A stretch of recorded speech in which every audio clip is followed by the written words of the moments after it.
Ano tol, kaong na yan ha. Pwede na isawag yan sa fruit salad. Joking aside, medyo concerned lang kami sa'yo. Ito na nga oh, gagawa na nga kami ng GoFundMe account para makatim ka ng chicks. O baka naman hindi babae gusto mo. O okay lang naman sa amin kung yan ang preference mo. Pero pre, wala ako mariretong pogi sa'yo. Kamusta na pala yung fresh grad na chick na ka-office mate mo? 3 months man naliligawan yun. Malaki-laki rin na rin nagastos mo sa kanya ah. Huwag magpapatok agad ng bala, Brad. Ang tanong, sinagot ka na ba?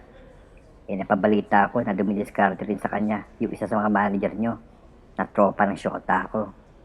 Kumpetensya yan, Brad, dahil napag-alaman ko na nakapag-loan yun kaya nakabili ng bagong kotse. Times 100 pogi points yun, pre. Dahil may panghatid sundo na si Mokong. Magugulat ka na lang dahil picture nilang dalawa yung magiging wallpaper sa naligala mong cellphone. 26 ka na pare. So kung 13 years old ka nakaramdam ng ligaw, dahil yun yung natandaan kong edad mo nung naligaw ka sa classmate natin na si Nancy. Sa kasamang palad, pinasted ka. Sa mga tuwid, na 13 years na pala kayo magsyota ni Mary Palmer. Baka nabura na yung kuwit ang palad mo. Oo nga pala. Nakuha ko na sa wakas yung credit card ko pagkatapos ng 2 buwan na paghihintay. Gusto mo? Spakol tayo mamaya. May alam ako tumatanggap ng card. Siyempre, bigyan mo na ng tip yung babae. Bayaran mo na lang ako ng installment kahit 3 kids. Walang interes. Ano, game?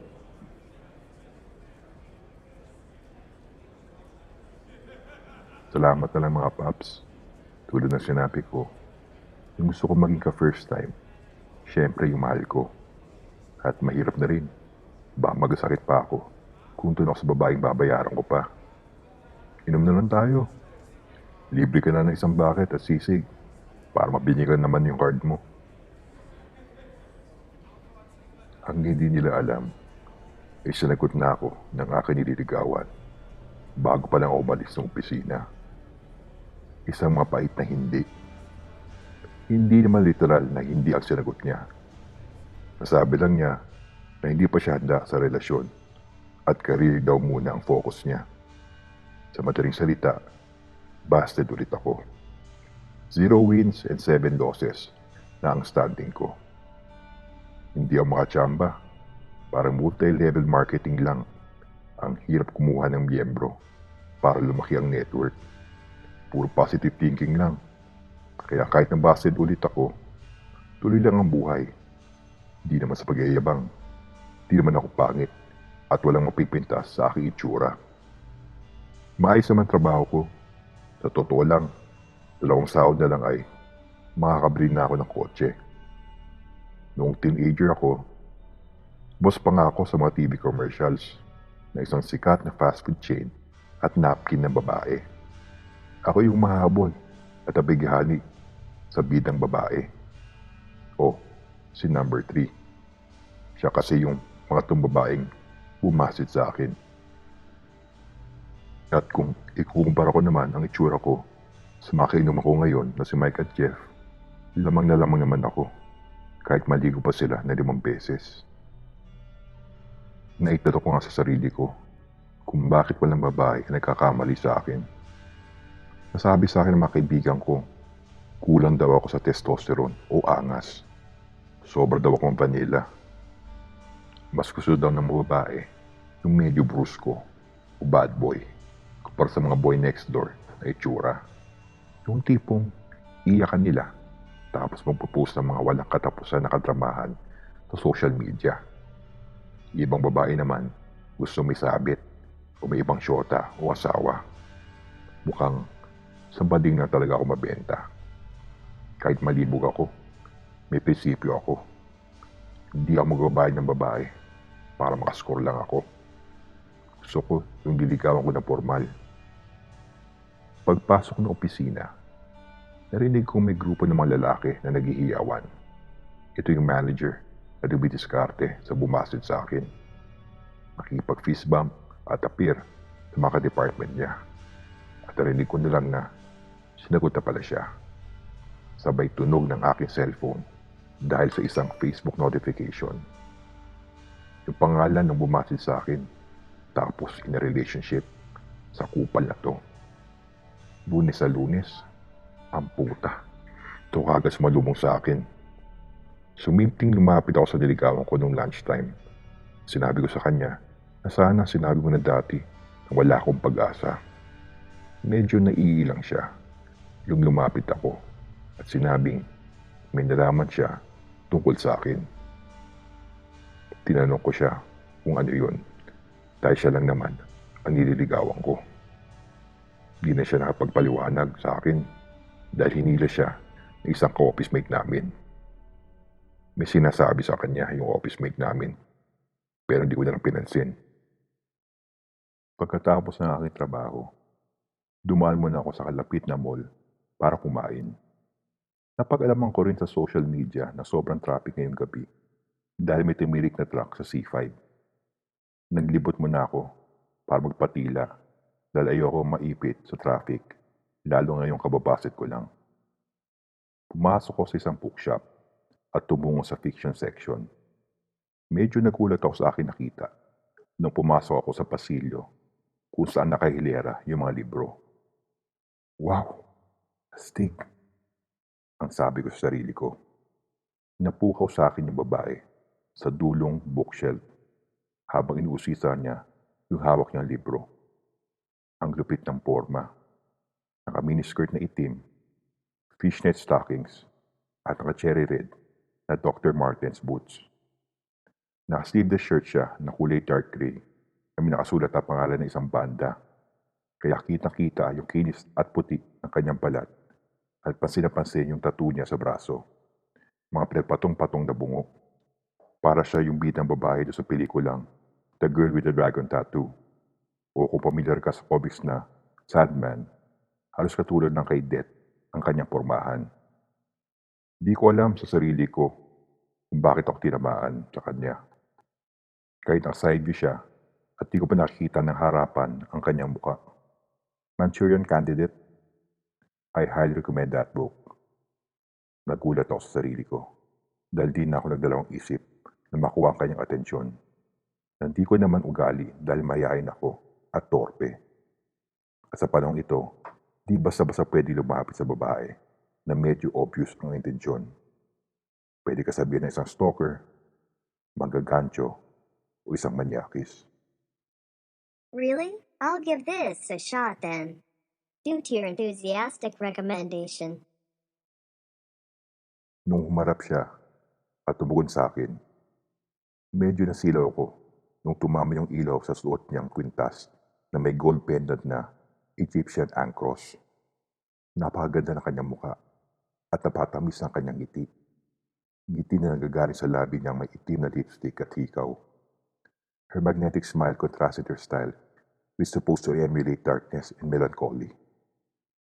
Isa siyang napagandang tula na nagkatawang tao. My apologies if I disturb you. I just love that book and its movie adaptation, so I can help myself recommending it to you. A girl who looks like into serious reading. Ang aking depensa. No worries. I'll do that also. If I saw someone scanning a book that I highly recommend. Oh, I see. Hope you enjoyed that book. Anyways, have a wonderful evening. Tumungo ako sa ibang section at biglang minaalala ako. Shit, di ko pa nilubos at kinuha yung number niya. Bumalik ako ulit sa fiction section pero wala na siya. Tinanong ko yung sales clerk at gwardiya ng bookstore kung saan pumunta yung babaeng may tattoo sa braso at naka-boots. Sabi nila, wala sila nakitang babaeng ganong itsura na pumasok at lumabas sa kanilang shop. Napakamot lang ako ng ulo at napag-desisyon na umuwi na. Nangihinay lang ako dahil di ko nakilala ng lubos yung babae. Bumaran ako ng jeep papunta sa amin.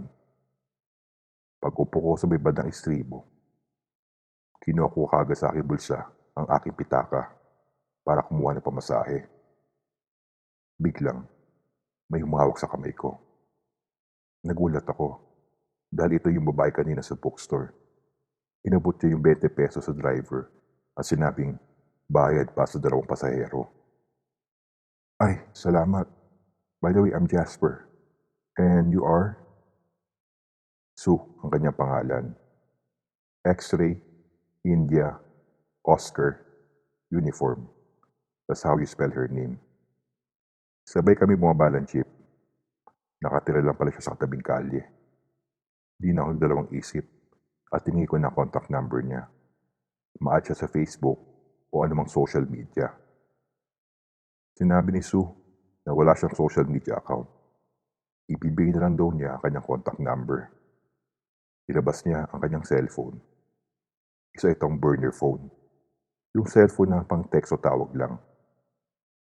Tinype niya sa kanyang cellphone ang aking number at nag-miss call siya. Medyo nagulat ako dahil 1 missed call from Sue ang lumabas sa cellphone ko. Wow! Paano nagawa yun? Kumindot ng si Sue sa akin. Naisip ko na baka hidden feature ito ng sinaunang cellphone. Nagpaalam na kami sa isa't isa. Hope we meet again, Sue. Kumiti siya at tumugon siya sa akin ng good night at sweet dreams. Sobrang saya ko ng dumang araw dahil madalas kami magpalitan ng text messages ni Sue. Puro ko sa libro at pelikula ang pinag-uusapan namin. Di mo na ako nagpapalitan ng motibo para di siya mapigla at mauwi na naman sa wala tulad ng mga nilikawan ko dati. Noong Huwebes, lakas ako ng aking loob. All or nothing. Bahala nang mabasted. Niyaya ko siya lumabas ng Biyernes ng gabi. Medyo nawalan ako ng loob nung una dahil 30 minutos na ang nakakalipas.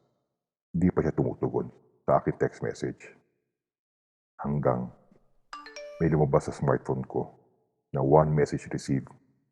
Si Sue. Humingi siya na paumanin dahil uwi siya kagad sa bahay ngayong parating na Biyernes.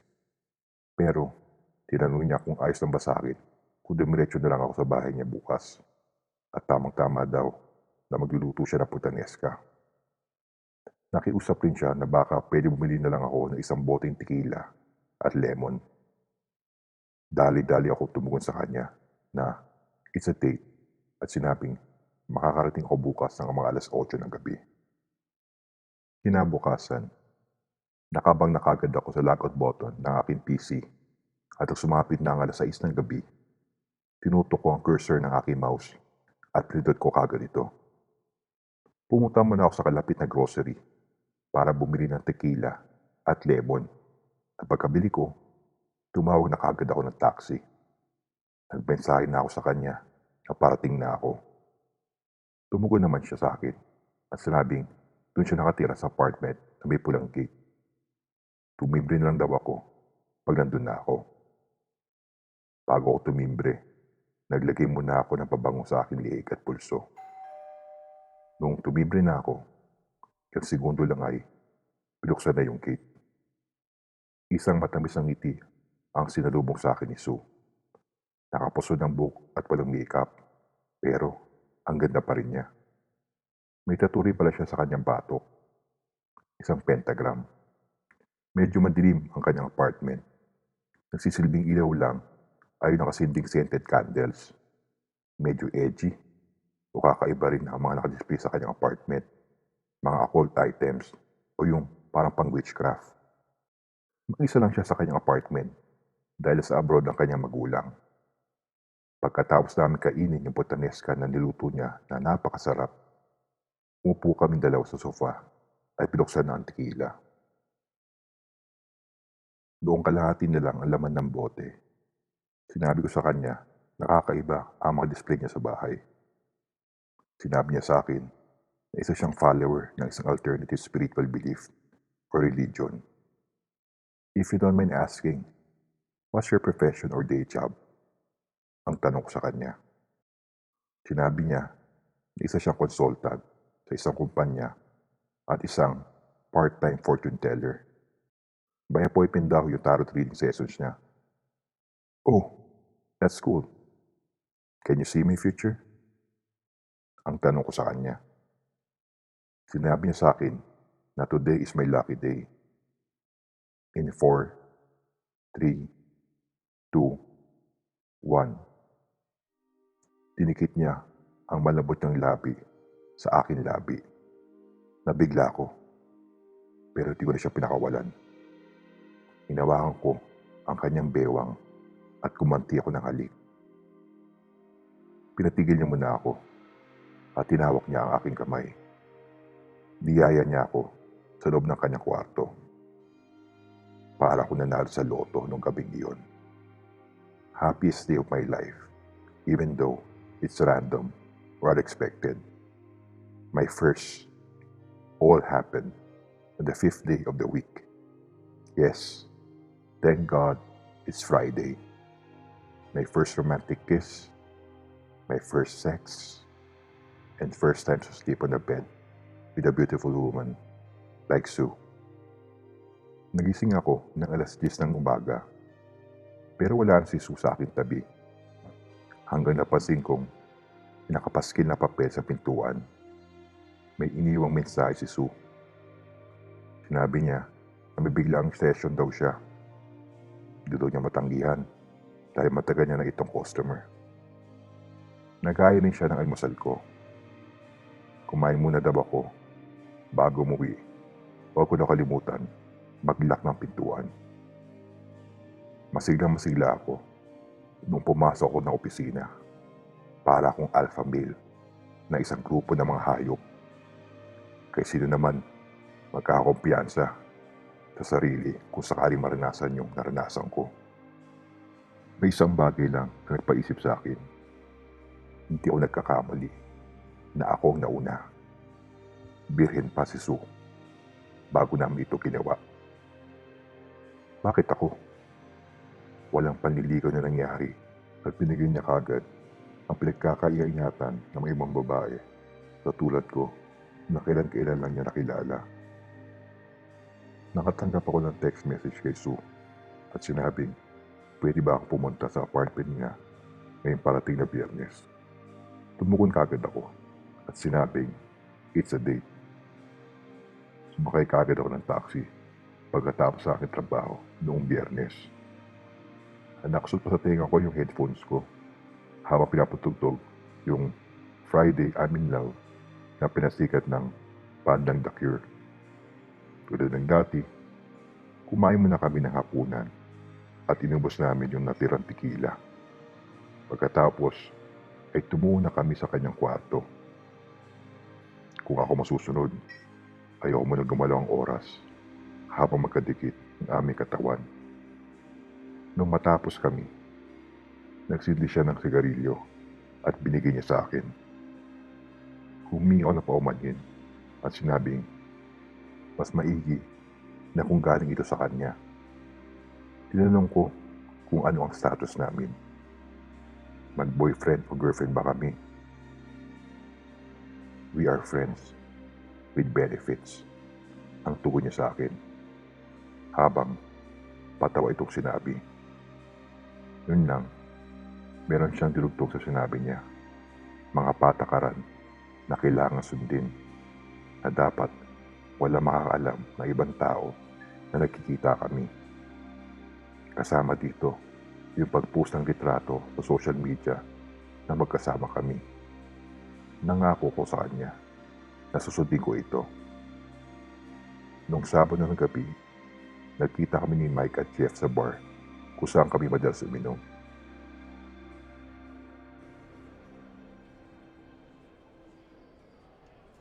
Ano pre, may girlfriend ka na? Pakilala mo naman kami. Wala tol. Mukhang naglilihim yan. Para hindi natin malaman na busted siya. Kaya pokya pa rin yan si Virgin Boy. Baka makapuno na yan. Nabig pa lang sa sperm bank. Kita ka pa. Bobo si Dubiskarte. Kaya kung makipag-date ka, sama mo ako.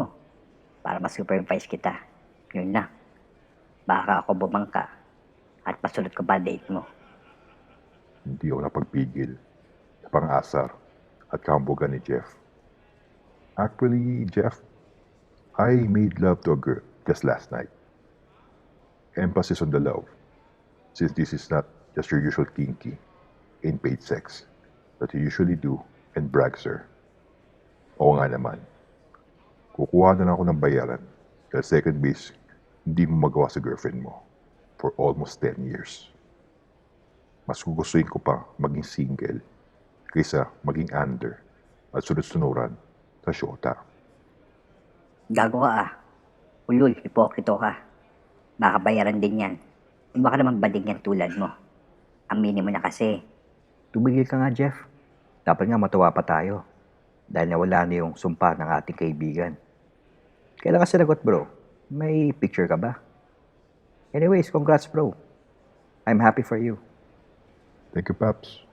Actually, our status is somewhat complicated and sad to say that we don't have pictures and videos together. Ulul, lukuhin mo lela mong panot.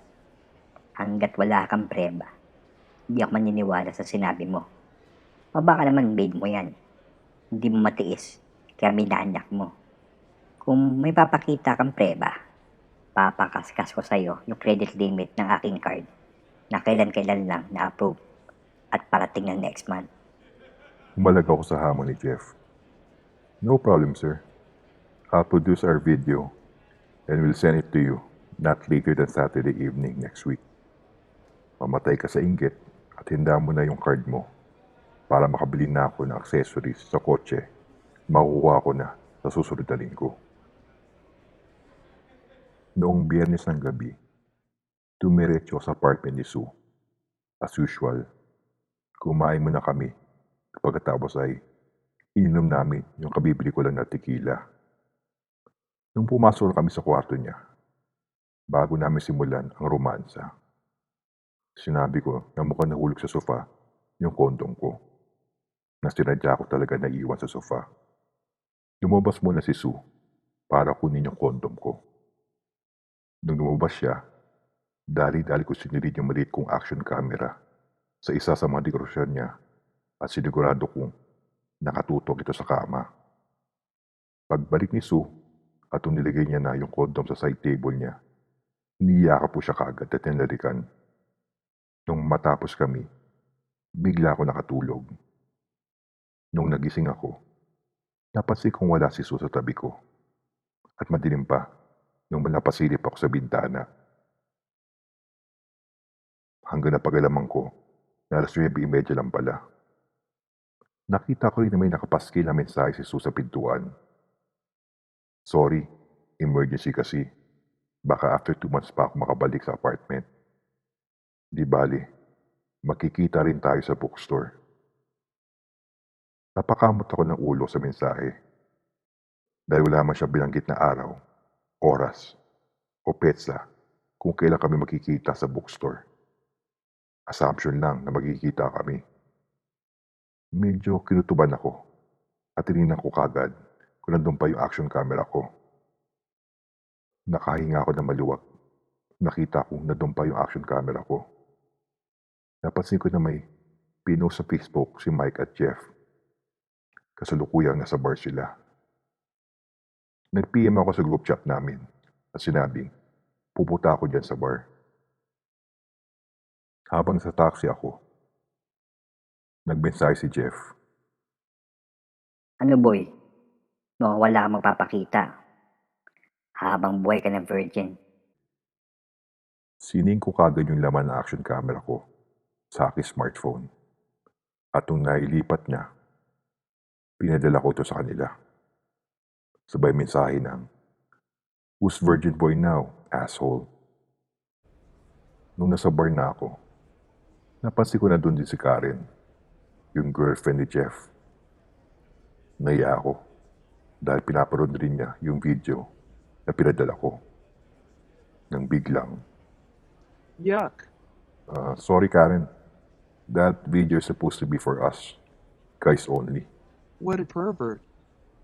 You took a video of yourself while jacking off? That's a sex tape, Karen. A sex tape featuring yours truly and a beautiful woman, which is supposed to serve as a proof to shut off your boyfriend's mouth. Ulul, sino ang babae sinasabi mo? Sino? Si Mary Palmer? Kadiri ka, Brad. Binidyan mo pa ang monolog mo.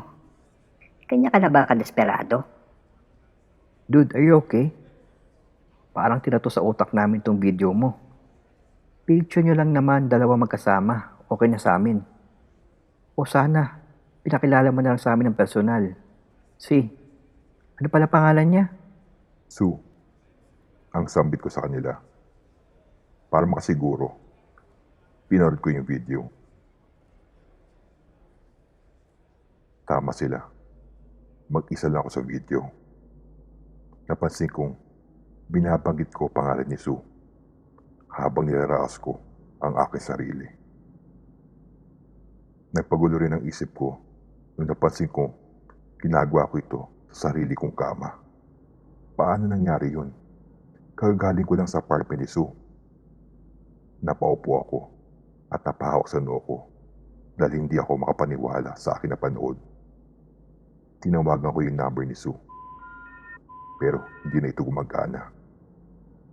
Umuwi ako ng lango sa alak dahil sa kahiyan at sa di kapanipaniwalang pangyayari. Kinabukasan, binulabog ko yung apartment ni Sue. Timbre ako ng timbre. Bumukas yung gate at bumagad sa akin ang isang may edad na babae. Tinanong ko kung nandyan si Sue. Sabay turo doon sa pintuan ng kanyang apartment. Sumimangot yung ali at sinabing ako siguro yung timbre ng timbre tuwing Biyernes ng gabi. Kung di daw ako titigil, tatawag siya ng barangay. Sinabi ko na pupuntahan ko lang yung girlfriend ko, sabay turo uli sa pintuan. Naggalit yung ali at sinabi nung nakarang buwan lang natapos yung apartment na tinuturo ko. At sa susunod na linggo, pala niya ito papaupa.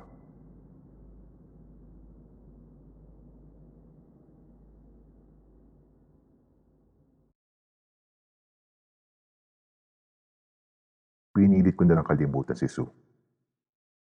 At pagkalipas ng isang buwan, nanligaw na lang ako ng ibang babae. Kaopisina ko, fresh graduate. Halos 2 buwan ko siya niligawan, pero nabasted ako. Pang-7 beses na ito. Nasabi lang niya na hindi pa siya handa sa relasyon at focus po na siya sa karir niya. Pero nalaman ko na lang yung katotohanan ngayong araw na ito. Tama, sinabi ng kaibigan ko si Jeff na dumidiskarte yung isang manager namin. At sila na ngayong dalawa. Nung makumpirma ko ito sa Facebook, yung bumasid sa akin. Sumimpleng lumapit ako sa diligawan ko noong lunchtime. At sinabi ko sa kanya na sana sinabi mo na dati na wala akong pag-asa. Medyo naiilang siya nung lumapit ako at sinabing may nalaman siya tungkol sa akin. Tinanong ko siya kung ano yun dahil siya lang naman ang nililigawan ko. Di na siya nakapagpaliwanag sa akin dahil nila siya isang kaopisina namin. May sinasabi sa kanya yung kaopisina namin. Pero di ko na lang ito pinansin. Buti na lang. Hindi mo sinagot yung manyakis na yan. Pagkatapos ng aking trabaho, dumaan muna ako sa kalapit na mall para kumain. Napag-alaman ko rin sa social media na sobrang traffic ngayong gabi dahil may tumirik na truck sa C5. Naglibot muna ako para magpatila dahil ayoko maipit sa traffic, lalo ngayong kababasit ko lang. Pumasok ko sa isang bookshop at tumungo sa fiction section. Medyo nagulat ako sa aking nakita nung pumasok ako sa pasilyo kung saan nakahilera yung mga libro. Wow! Astig! Ang sabi ko sa sarili ko. Napukaw sa akin yung babae sa dulong bookshelf habang inuusisa niya yung hawak niyang libro. Ang gupit ng forma, naka-miniskirt na itim, fishnet stockings, at naka-cherry red na Dr. Martens boots.